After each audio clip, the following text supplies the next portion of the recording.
So today, I'll break down social media advice. What's real, what's clickbait, and what actually works if you want to grow in 2025 and beyond.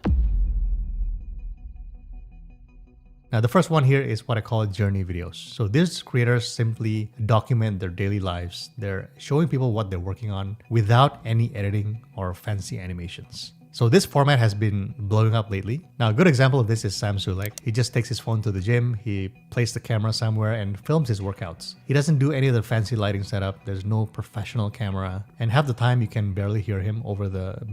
So one of the things I want to point out that I have a problem with is when people say something is blowing up. Like this specific format, this guy is obviously having a lot of success with it. I don't deny that at all. But I guarantee you 99% of the people that try it are gonna fail. Why? Because they don't understand the nuances of what actually makes it successful. I mean, this format, it could be several different things. Like if our team were to break down this format, we would take a week analyzing the high performers versus the low performers to really understand like what makes this version of social media, this social media video format work. Is it the camera angles? Is it the ASMR or other different variables? So I really hate when people say, well, this thing is blowing up, because then it just really makes people think, oh, well, if I just do what they're doing, I'm gonna be successful. But what we've seen in 18 years of being on social media, it's ultimately not gonna be successful if you don't understand the true nuances of what is driving the performance here. Background music, and sometimes the lighting is terrible, and that's exactly why it works. His videos get millions of views because people can tell that it's real.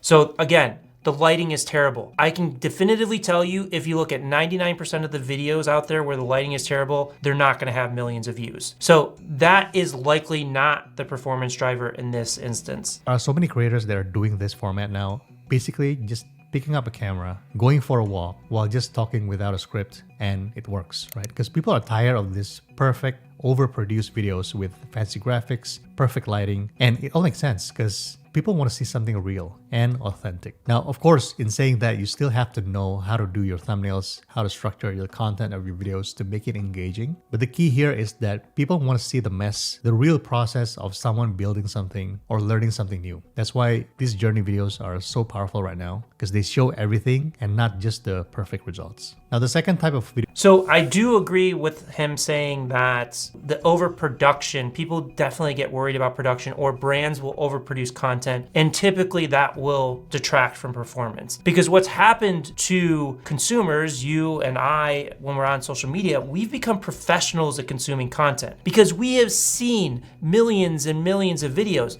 So within a split second, and this may not be happening at a conscious level, sometimes it's at a subconscious level, if we see something overproduced, we're just like, oh, this is probably gonna be an ad, or this is gonna be a branded piece of content. So I'm gonna move on to the next one and move on to the next one. You're not gonna stick around with that. But I think that there's just really an oversimplification that's happening here, and just saying, oh, well, people want something that's real and authentic. What does that mean? What does authentic mean? It can mean so many different things. I'm sure a lot of people watching this have sat down in front of the camera and have really represented their authentic message, their authentic self, but it doesn't break through. And it's not because your message is bad or because anything that you're doing is wrong. It's because the contextualization, the way that you're expressing that message, it's just missing that storytelling nuance in that format to drive that performance. And we've worked with thousands of clients where we've taken the same message that's underperformed and just put it in a structure that is proven to succeed, and then all of a sudden it takes off. But it takes off because we understand these nuances that go into telling a story through a specific lens. And here, I'm not saying that this guy doesn't know that. Maybe he does and he's just not sharing it with the audience. But in this format that he's breaking down, he's not really diving into the nuance of this specific individual he's showing on screen, of how he's successfully executing it.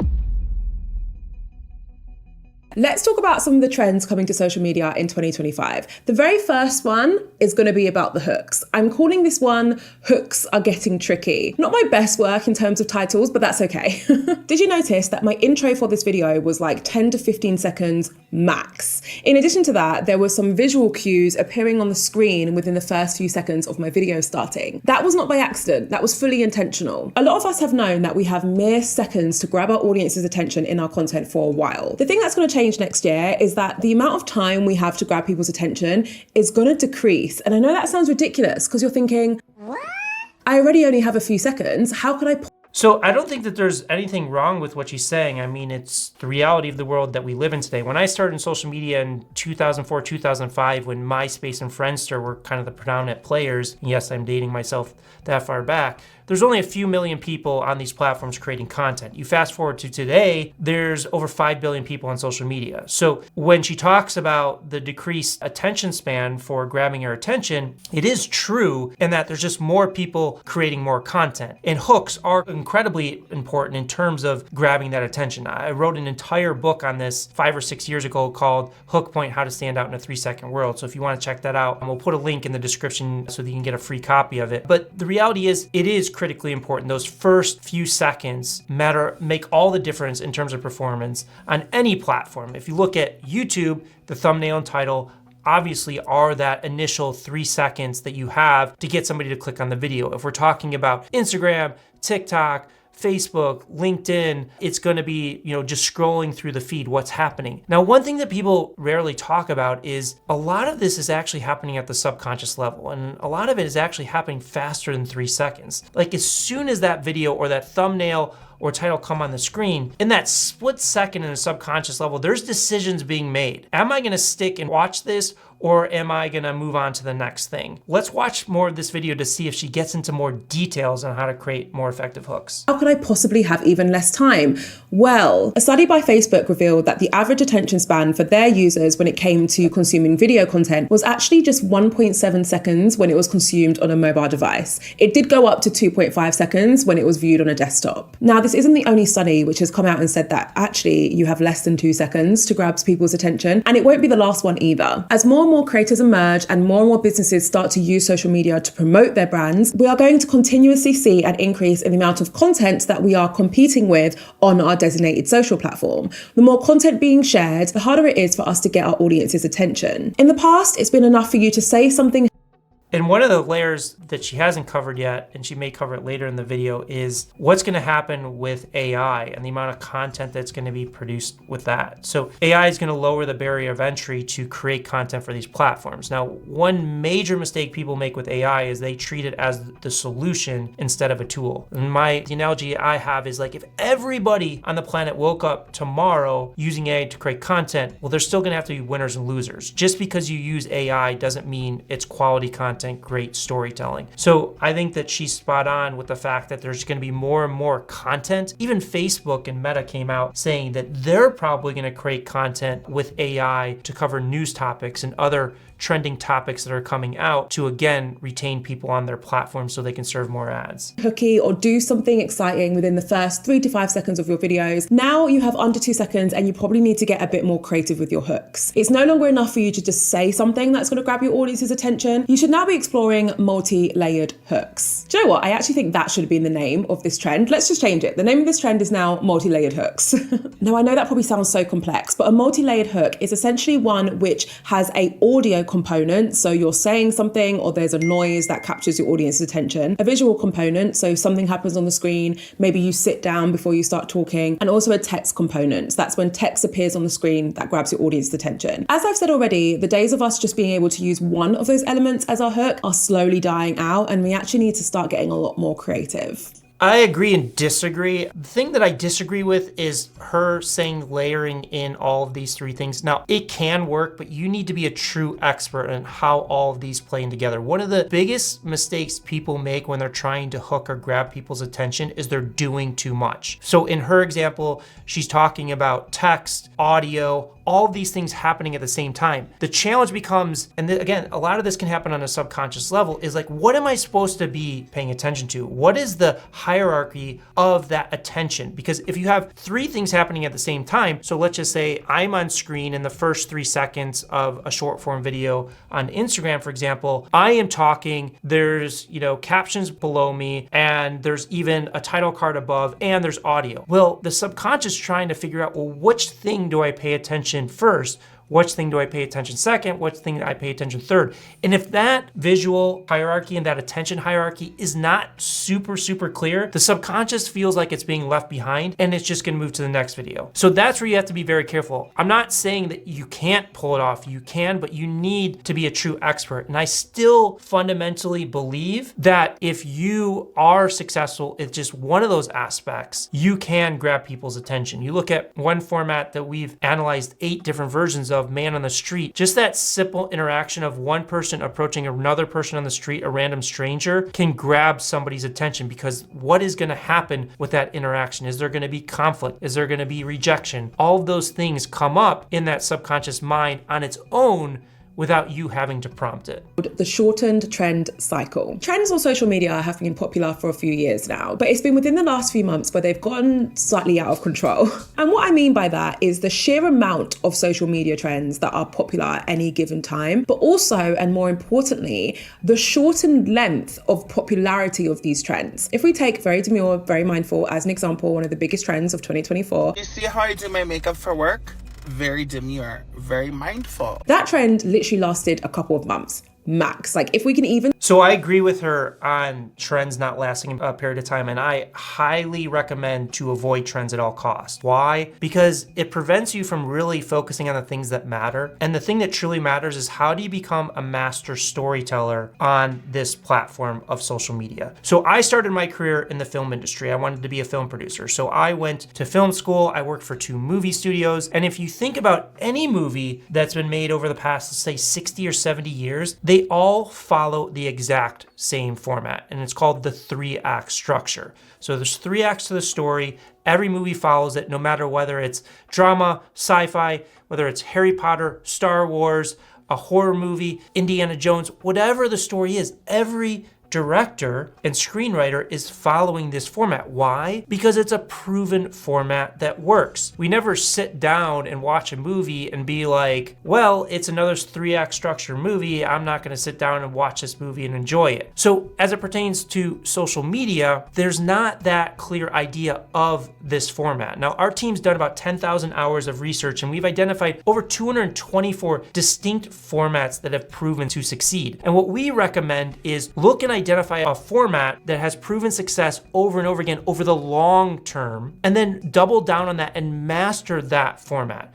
Where it is in a trend, as she's mentioning, and I totally agree, there's shortened life cycle. Like, a trend lasts for a week or maybe a month, and you keep chasing the next trend and the next trend and the next trend. And what that does is it really dilutes your efforts to become a master storyteller. Again, going back to making a movie, Steven Spielberg, every time he makes a movie, he's not reinventing the 3-act structure. He keeps using it over and over and over again because he becomes a master of that. So what does that look like in social media? Like, I'll give you an example. One of the most popular formats or successful formats is Man on the Street. So you can look at somebody like Simon Squibb that's having a lot of success. Or you can look at School of Hard Knocks or my friend Alex Stemp. And what happens is they're using a format that's very simple where, a host is approaching a random stranger on the street and interacting with them in some way, and a story unfolds. Now, the interesting thing about this format, it was designed well before social media. It was actually on late night television. If you can think back to Jay Leno, where he would have his segment Jaywalkers, where he would interview people on the street. Jimmy Kimmel uses a Man on the Street format. So it wasn't built or designed in social media, but it's been applied to social media very successfully. Another example of a format is called visual metaphors. So there is a clinical psychologist that does a beautiful job with this format, where she uses visual metaphors to break down clinical psychology. So what happens when you have a panic attack? What happens when you experience PTSD? And she's using props and explaining what these complex subject matters are in simple to understand visual metaphors. So in these instances, these creators take this specific format and master it and use it for years and years and years because the format is proven. It's a proven way to tell a story over and over again. And the one thing that everybody can understand is if you do one thing over and over and over again, you'll become a master of it. Versus the other side is, let's say we want to learn a musical instrument, for example. Like, you wouldn't start week 1 playing the piano, then week 2 switch to playing the flute, and then week 3 playing the drums, and week 4 playing the violin, like you would never become a master of a specific musical instrument. So that's kind of the distinction I'm talking about here with formats versus trends. And I just really recommend, if you want to get good at social media, just try and ignore the trends. I know there's so much noise out there, so many people talk about trends, but push that aside, identify the format, and there's hundreds of them out there. So the two that I mentioned don't have to be the ones that you tackle. There's hundreds of them out there. Go out and find a format, sit down and master it. And that's where real scale comes from, because you will become a masterful storyteller and break through if you spend the time to really dig in and figure out what makes that format tick. If we can even say that it lasted a couple months, maybe we can only say it lasted 6 weeks. It did not last a long time, despite being one of the biggest social media trends that we have seen as of late. Now, what does this mean for you and I? Well, and you're not going to like this, it means that we are going to have to experiment and switch up our style of content far more frequently than we used to have to. See, this is where I completely disagree. If you look at the top content creators on the planet, they are not constantly switching up. You look at somebody, on YouTube specifically, you look at Mr. Beast, you look at Mark Rober,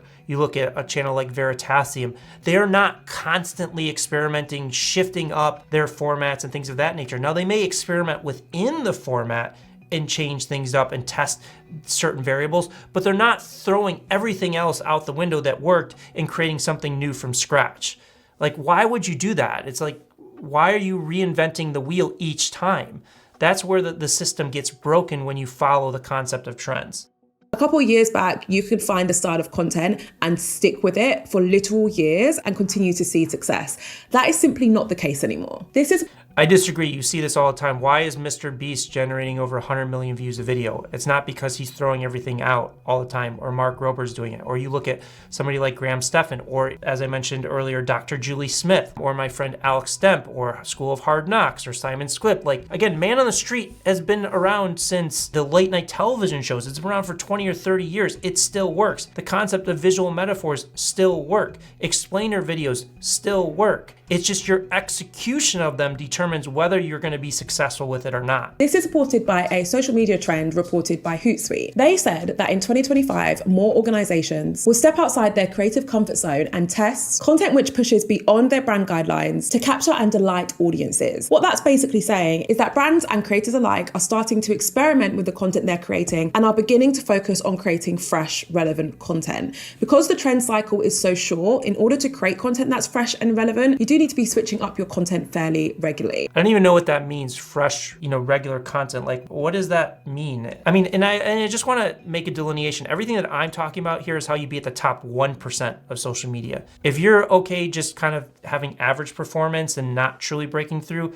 then sure, you can do this. But again, like chasing trends and trying to freshen it up every time you create a piece of content, like where is the mastery coming from? Again, going back to that analogy of learning a musical instrument, if we're changing the musical instrument that we learn every single week, like how are we going to become a masterful musician? If you're worried about how you're going to do this, one of the best ways, and again, you might not like this, is to be on the platform. You need to be a viewer of the platform to be a good creator on the platform. Spend some time on a daily basis consuming what's working, and that will give you a clear indication as to whether or not you need to mix things up. Okay. So I agree with that assessment of like being on the platform and actually studying the platform. The one thing that I would add to what she said is, yes, you want to dive into what is working, but you also want to cross-analyze what is working versus what is not working. So the way that our process works at a very high level is we'll take a very specific format from a creator. So let's just say it is Man on the Street School of Hard Knocks. To really understand why that format is successful, we'll open up a spreadsheet and we'll do research. It'll typically take us like a few days to do it. It's a pretty in-depth process, but in that we'll take 10 to 20 of the high performers, 10 to 20 of the average performers, and 10 to 20 of the low performers. And what we're looking at is, well, what's happening in those high performers that's not happening in the average and underperformers? Like, what is that difference? And typically it's like very nuanced contextual elements. So it can be anything from pacing, it can be camera angles, it could be captions, it could be title cards, it could be the tonality, it could be reactions. But what we need to do is really sit down and study what is happening in the high performers versus the low performers in that specific format. So if I go back to my experience in film school, what do you do in film school? Well, you sit down, you watch a classic movie, you break it down. You sit down, you read a screenplay, you break it down. You learn directing, you learn dialogue, you learn cinematography, lighting, all of these elements. You learn what is the successful use of this specific format of telling a story through a 3-act structure in a movie. What makes it successful? What makes it unsuccessful? Because I think everybody on this watching this can relate. I bet you sit down, no matter what your favorite genre is, let's just say it's sci-fi. You've sat down and you've watched the best sci-fi movie you've ever seen, and then another day you watch another sci-fi movie and it is the worst sci-fi movie you've ever seen. So what's the difference between the two? Well, it's all of these nuances that go into making a movie. The dialogue, the cinematography, the acting, the directing, the producing, all of these elements dictate whether the movie is successful or not. Well, the same thing applies to social media.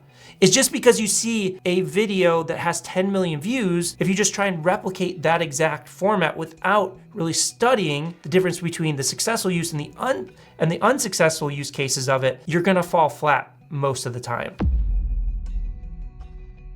This is the new way to grow on Instagram in 2025. Now, before we get into the actual trends that are going to dominate Instagram in 2025, let's go through the old trends of 2024, because you're going to see is that they actually relate to one another.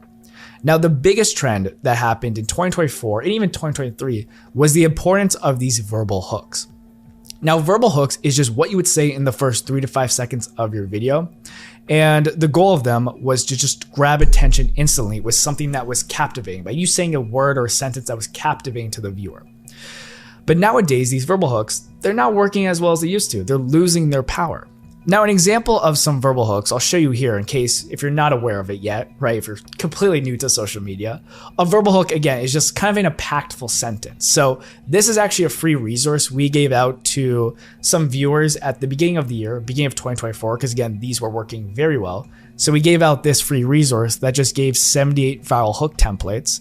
And as you can see here, just is some examples of one, like X steps to desired result, like 5 steps to boost your website traffic, mistakes I made when target audience, mistakes I made when starting my business, don't hate me, but here's the hard truth about success, right? These are just hooks. Again, it would be the first sentence of your video just to draw the viewer in, to make them interested in watching your video and seeing for what's to come. So this was the biggest trend in 2024, was these verbal hooks and the importance of these verbal hooks. Now, videos that went viral with just a verbal hook last year are barely working now because everyone's kind of just mastered them. Everybody is good at creating hooks nowadays. So I would hesitate to say that everybody is good at creating hooks. I mean, we're talking about a massive audience. And I think that one of the things, and he may be covering this later in the video, but the hook is only, half the equation here. Like, what happens with the story unfolds after the hook. So to just blanketly say that verbal hooks don't work anymore, I just don't think that that's an accurate assessment. We need to kind of see and really measure, well, how are these verbal hooks actually being executed? What is the format it's being leveraged in? What is the framing? What are the other things that are happening on screen? What is the story that unfolds after the verbal hook is delivered? Now, I definitely could see that potentially some of these verbal hooks don't work for certain people, but to blanketly state that these verbal hooks don't work anymore, I just don't know. I mean, it looks like these verbal hooks were pulled out of an AI template because he had an AI database set up there. And again, I think one of the most important recommendations, I think AI is an amazing tool, and I think it's going to, transform a lot of aspects of content creation. But just remember that AI is a tool. It is not the solution. So if you don't understand these verbal hooks on why they work, you're likely not to perform with them. You need to not just say the verbal hook, you need to understand why it works and make sure that the story that you're telling matches your understanding of that verbal hook, so it really builds retention into the video that you're creating. So if you just have a good verbal hook, it's not enough to get millions of views anymore. It was back in 2024 or the beginning of 2024 and 2023. Having a good verbal hook, you could get millions of views just off the hook. But now it's not enough. So one of the other big things that I would recommend is if you had something that was working and today it is no longer working, like one of the simplest exercises that I can recommend is you put the video that worked on one side of the screen and the video that didn't work on the other side of the screen and play them side by side. and understand, well, what was the difference? Because I've seen this with creators, especially successful creators, where their performance typically falls off, is sometimes they've just been done it so many times they get stuck in a rut and they forget what actually drove their performance in the first place, and it kind of falls off in terms of the execution. But if you're following the exact same format, and this is a critical important point, is you need to be following the exact same format. As I mentioned earlier, we have examples of like man on the street to visual metaphor. Like, you don't want to be comparing a man on the street format video to a visual metaphor, because they're completely different. It's comparing apples to oranges. But what you want to do is make sure that if you're doing that comparison and something has stopped working, it's the same format. It's not that you're chasing trends and flipping things around over and over and over again, and your performance drops off that way. You need to have a consistent basis in terms of the storytelling structure or format that you're using, and then you can clearly do that comparison, because in his analysis, it could be the verbal hooks, but it could be 10 other things. And until you do that side-by-side comparison, you won't truly know what's driving down the performance of the videos. One of the other aspects of why he's probably seeing a decline in the performance of verbal hooks in 2025 is so many people have caught on to the concept of a verbal hook. They go into ChatGPT and then they ask ChatGPT to come up with 100 verbal hooks. The challenge is they don't understand the dynamics, the storytelling dynamics of what makes a verbal hook successful. So just because you have ChatGPT or maybe you download their verbal hook report doesn't mean you understand it. And if you don't understand it, well, then how are you going to be successfully executing to tell a compelling story? Just because somebody delivers something to you doesn't mean that you're actually going to be successful with it. So what does that mean? Let me give you an example. So again, I started in the film industry. We've all watched movies. We sit down, we've probably watched collectively thousands of movies. If I were to hand you a camera and say, well, you know what's successful is haunted house movies were successful in 2024. So you've seen a bunch of haunted house movies. Here's a camera, go out and shoot it. And by the way, here's a script to shoot it too. Are you likely to be successful? No, because you haven't studied the art of making films. You don't know all of the nuances of directing, the writing, the cinematography, the lighting, the dialogue, the acting. So just because you're handed something from ChatGPT or AI with here's a verbal hook that will be successful or has the chance of going viral does not mean it's going to work, because it all comes down to your ability to execute off of that. For example, Mr. Beast has said so many people have tried to copy him, but very few have made that duplication of that level of success, because there's so much nuance that goes into Mr. Beast making a video that makes him successful, because he's spent 10 plus years mastering the art of the formats that he tells story through. Actually, into what the shifts in trends for 2025 are. The first one is that I truly believe is that visual hooks are going to be king. Now, visual hooks are just visuals that grab your attention instantly, not with words, but with eye-catching actions, transitions, or different editing effects. So the difference between verbal hooks and visual hooks is verbal hooks, you would try to capture someone's attention with your words, right? You would say something, try to catch their attention, get them engaged. A visual hook is where you're using visuals, usually sometimes even with words as well.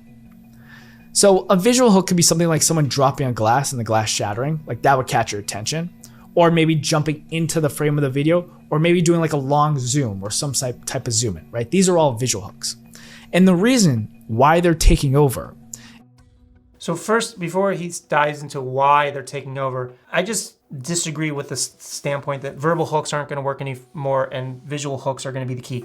Both will work. And I don't disagree that visual hooks will work, but people watching this video or taking this advice, 9 out of 10 people are going to fail. Why? Because you need to dive into really the storytelling elements of why a visual hook works, how that visual hook plays into the ongoing story that you're doing. What specific format are you using to tell that story? Same thing with verbal hooks. Like, there will still people that will be successful with verbal hooks, but I'm not saying, verbal hook or visual hook is the way. It's you need to choose your format first and then look at what types of hooks that you want to use within that specific format. Again, the format is the storytelling structure that allows that vehicle for the story to unfold so that you can get your point across to your audience, so that you can connect with them emotionally. So I'm not saying that what he is delivering here is necessarily wrong. It's just there's so much more depth into it. You can't just say, well, if you do this, you're automatically going to be successful. You need to understand one of the things that he's not really getting into is specifically with the visual hook or the verbal hook, and I haven't heard him talk about it thus far, is, well, let's dive into a successful use case of a visual hook versus an unsuccessful use case of a visual hook and compare them side by side so we can really spot the difference. He's making a blanket statement that is visual hooks are going to be the way to success in 2025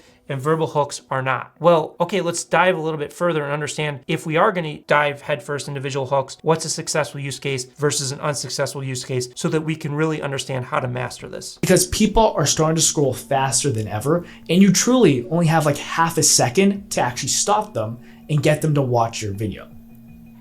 And unlike verbal hooks, which rely on someone listening, and if you didn't know this, this is a stat for you, almost 50% of people watch TikTok or Instagram without audio. So with verbal, and this is accurate, but you can simply have captions below as you're talking. So that can overcome that issue. Verbal hooks, if you're only relying on someone listening, you're kind of losing 50% of your audience almost. So the difference with visual hooks is that visual hooks capture attention without sound, really making them universal and irresistible. Okay? So here are some examples. So again, I don't want to say that I am disagreeing with anything that I'm saying. It's just, it's very surface level. Is we need to dive 3 steps deeper to understand like what makes a visual hook successful versus unsuccessful. Because if not, I can guarantee that 9 out of 10 people, 99% of people trying just to do what he's saying are ultimately not going to succeed on a consistent basis, break through on a consistent basis, because we're not diving into the real roots of the storytelling aspect of the difference between a visual hook and a verbal hook. Here is that all the platforms want you on the platform so that they can monetize you. Because the longer that you stay on the platform, the more you're going to see advertisements. And let's be clear, ads is the main way that all of these platforms make money. So if they cannot retain people on platform with your content, they're going to give that content to someone else because all of these people have a limited amount of time on the platform. So I know both Sean and Mike, they're both great guys, been in social media game for quite some time. And what Mike is saying is 100% accurate in terms of how social media actually works. And this is what I kind of use to debunk, oh, my content is being suppressed to get me to pay for reach or it's being shadow banned. Typically, content is underperforming because the algorithms are suppressing it because it's not holding attention. So again, what Mike is saying here is the way all these social media platforms work is the longer people spend on the platforms, the more ads they serve, the more profit they generate. So they're always looking for content that can grab and hold attention longer than other content. The reality of social media is we are the fuel that runs them. The people that create the content makes the fuel that allows social media to run. This is not like Netflix where they're going to invest $15 billion a year in original content. So they rely on us as content creators to create the content that fuels this engine to keep people on the platform longer. Now, the challenge is there's 5 billion people on social media and there's billions of pieces of content being produced and syndicated across these platforms. So that means the algorithms have a lot more choice in terms of the content that they can serve to keep people on the platforms longer. So just to kind of demonstrate how cutthroat it is, we were analyzing a client's account, and this was a successful content creator on TikTok. He had over 20 million followers.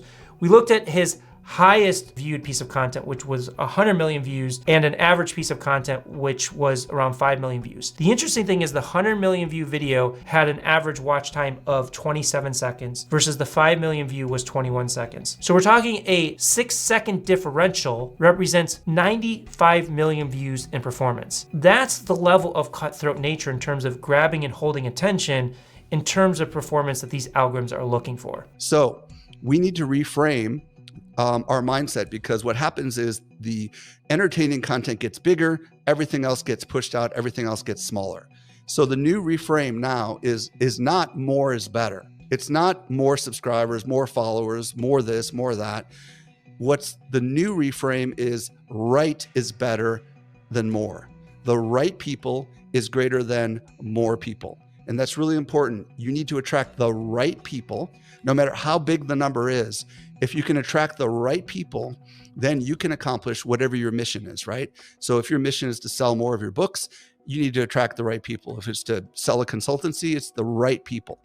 It's not about the more people, because when you attract the more people, generally speaking, it means broader topics, and it means they're probably not likely going to buy whatever it is you have to sell. So small is the new big. That's the first concept. Well, So I'm going to kind of reframe this a little bit. I know what Mike is going after. I look at it a little bit differently. What he's saying is not wrong.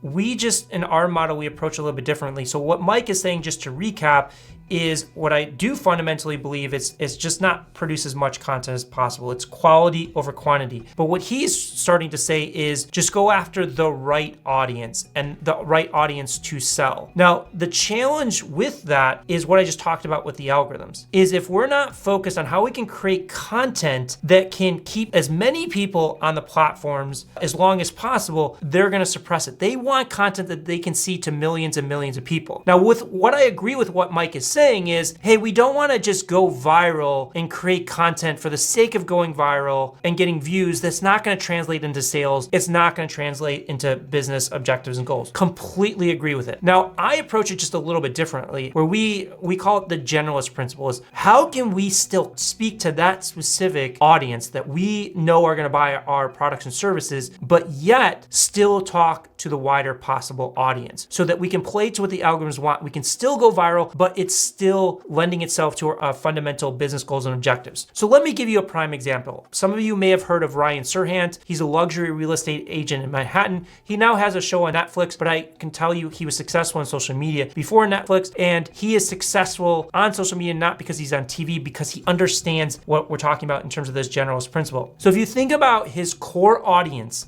that buys his products, he's selling luxury properties, anywhere from $15 to $250 million penthouses in Manhattan, New York. So the people that can actually afford that are super, super slim. But he knows he needs to beat out all of the luxury real estate agents in Manhattan because it is a cutthroat industry. He wants to stand out. He wants to own that market. He wants to be the brand and the face of that market. So what he does in order to win that market, he plays the generalist principle. So if you go to his YouTube channel and you click on the tab of his most popular videos, it'll be something like, let me take you on a tour of a $7 million closet. Let me take you on a tour of a $250 million ranch. Let me take you on a tour of the most expensive real estate property in the world. So what he's doing is, anybody would be interested in seeing those videos because, yeah, I want to see what a $7 million closet looks like. I've never seen a $250 million ranch. So he's generating millions and millions and millions of views of people that are just interested in seeing that. But what he's doing is he's still layering in his expertise of real estate. He's not watering down it to the fact where he just looks like some, moron that doesn't know anything about real estate. Ryan is really smart. He understands the market. He understands what makes property values super high. So if 1 million people watches one of those videos and only 5 are his core target audience, well, he's won because he has built that credibility with the audience of going on that tour with him. He has even said that he has sold a $30 million property off a YouTube video alone. Now, there's other Instagram and TikTok account that I follow that I think does an amazing job, Amalfi Jets, where the owner of this private jet company plays videos of him having, he puts clients on speakerphone and he shows the experience of what it is for somebody to book a private jet. These videos generate millions and millions of views because there's like interesting conversations. There's crazy people making crazy requests. You want to see how the story is going to unfold. But again, because he's generating millions and millions of views for free organically, he's beating out the competition because only 1% of the people viewing that content have to be his core segment or his core audience for him to beat out the competition. So that's where I view this a little bit differently of, well, let's just create niche content for a niche audience, because typically what's going to happen is the algorithms are going to suppress that because the minute they try and extend it out to somebody that isn't interested in the subject matter because of the way the content's designed, it's going to fall flat. But there's a way to achieve both goals at the same time, and that is following the generalist principle. Anyone who creates the right kind of content can get views and exposure. But I think what I'm trying to tell everybody is views and exposure alone are not going to be sufficient to sustain a long-term objective here as creators, as entrepreneurs, as marketers. Instead, it's all about the right numbers. So that's the most important thing. So don't get caught up in one of your YouTube videos getting tens or hundreds of thousands or even millions of views, because there's a pretty good chance that that probably is a very broad video, and it's probably not necessarily attracting the kind of people that will ultimately buy your products and services. So it's much better for you to get 1,000 people to watch a few videos, or even hundreds of people, of the right people to watch a few videos and then ultimately want to do business with you, than to get millions of people watching the wrong videos and never wanting to do business with you. So again, we just covered this. I think that I have just a little bit of a different approach to it. I don't disagree with what he's saying. Again, going viral, getting views, getting people to engage with your brand or follow your account, it has to have a fundamental business goal and objective. Otherwise, what's going to happen is you're going to burn out. There is a real thing called creator fatigue, and it happens all of the time. If you don't really focus on how does all of your energy, resources, and effort play into your fundamental business goals and objectives, yeah, typically it's going to fall flat and you're going to stop creating content because you're just going to burn out and not see results. With that said, I still think that you can apply how do we get millions of people to view our content while still communicating to the core audience that we're going after to drive those business results. So again, it's not going viral for the sake of going viral, but being intelligent about refining that message where it can straddle both audiences. The audience, the general audience that's gonna, build the numbers, play to what the algorithm wants so that you can get in front of millions and millions of people and still play to your core subtextual audience that you're going after. So for example, you could have videos on an average generating 10,000 views per video, and of that, maybe 50% is your core target audience. It's never gonna be 100%, it's just not. So if we have that, so that we have 5,000 people that could potentially buy our products or services. Now let's say that on average, you are able to get it up to, let's just say 500,000 views a video. But that core percentage drops down to 20% of the people of that 500,000 can buy your products or services. So in that instance, that's 100,000 people. So we just went from 5,000 to 100,000 people just by reframing it and thinking about, well, how can we make this interesting to the general population, but still at the same time, really subtly communicating to our core target about how we can add value in whatever way our business or service does. Big influencers are in trouble. And if you're just starting out making content, you're gonna love this one, of course. If you're a big influencer, you have a huge audience, I'm sorry. Now, the reason big influencers are ruined, and I'm not saying they're all ruined, but the majority of big influencers that had this moat around their following, that are kind of approaching it lazily, or they bought their followers, they don't wanna say that, but they did. You look at their engagement, it's low, and you can tell they bought their followers. Those influencers are in trouble. Their years of getting $50,000 brand deals are running. So one of the things I just wanna point out is a lot of people say, well, people bought their followers because the engagement's low, when there is an instance where a lot of influencers created their audience 5 or 10 years ago, where it was a bit easier to succeed on social media. The barrier of entry of great storytelling was lower because there was less content on the platforms. And because there was less content on the platforms, and the platforms need content to fuel their engine of keeping people on the platforms to serve more ads, you'll get more reach and distribution of your content. So if you think about 10 years ago, if you had, let's say, 1 million followers, you were almost guaranteed that 30 to 50% of your audience would see that content when it was published. Versus you fast forward to today, when there's 5 billion people across these platforms, you're not guaranteed to even get 10%. Like, you're lucky if you're getting 3 to 5% with an underperforming piece of post. Now, I'm not saying there's not instances of people buying followers and thus it's tanking the performance, but a lot of the performance tanking is in relation to the actual content not performing. And again, there's a lot of big influencers that created their audience a while back. Again, we're thinking like 5 or 10 years ago, and their storytelling is just not matching up to the level of storytelling that's on the platforms today. Are running low. And that's because of the shift to For You content. Because in the For You content era, followers don't really matter. Followers are really just a proxy to show, have you made content and how bio optimized are you? But followers don't matter. Brands will stop rewarding based on followers and start paying based on views and engagement. Because yeah, and that's exactly what I was just talking about. And I agree with what he's saying, is just because you have a certain number of followers doesn't guarantee that all of those followers are gonna see your content. There's no free wins in social media today. So your content needs to stand on its own. It needs to perform in order to get that reach with your followers and beyond. Because what really matters in the For You era is depth of audience and reach per unit effort. That's if I spend 1 hour making content or I spend 4 hours making a video, how much reach am I getting in that 4 hours? Content efficiency. That's what really matters in this era. Existing following as a moat does not matter. So the big opportunity for brands is that the best ROI is in micro and nano influencers. These are people between 2 and 25,000 followers that have posted over 100 times. And you're probably saying, wait, I thought you said followers don't matter.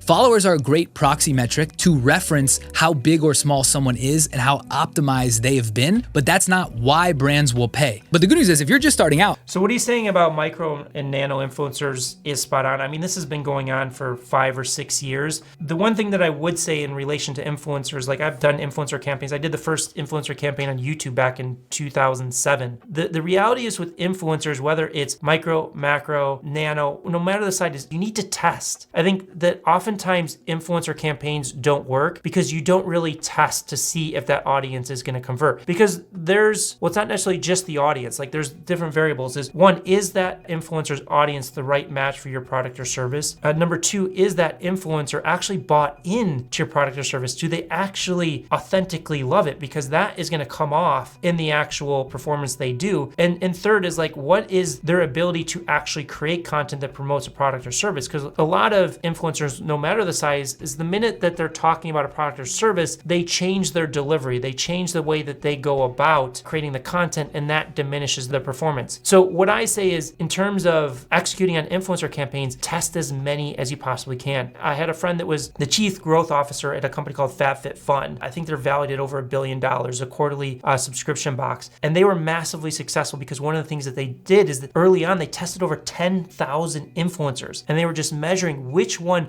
drove the lowest cost per action, the lowest cost per subscriber that they were going after. So I'm not saying that you have to go out there and test 10,000. That's a huge task, but don't put all your eggs into one basket or do one influencer deal or even 5 or even 10 and expect that to solve your marketing problems or expect that to actually perform. Just starting out, I mean, this is music to your ears because there's never been a better time to start. In the previous era, you were up against people with existing followings where the follower moat mattered so much more. Now the follower moat matters less and less. You can go viral on your first video. You can grow on your first video. So it's a golden opportunity to start making content today. And the truth is the field has been completely equalized, completely neutralized. And it's actually surprising how easy it is to get paid from brands if you know what you're doing. It doesn't really matter how big you are. If you just know how to make content and the strategy behind how content works, it's surprisingly easy to get paid. I know this because So one of the things I would just say is I don't think that there's anything wrong in what he's saying, but if you are that influencer, if you are that person that wants to build a social media profile or presence to make money, I would just challenge you to think bigger, because people often ask me, what's the ROI on social media? Well, the real answer is the ROI is as big as you can dream. And to give you an example, I have a friend, Michelle Fan, who's one of the original YouTube beauty influencers. She had millions and millions of subscribers early on, and there was other beauty influencers on YouTube that had millions and millions of subscribers.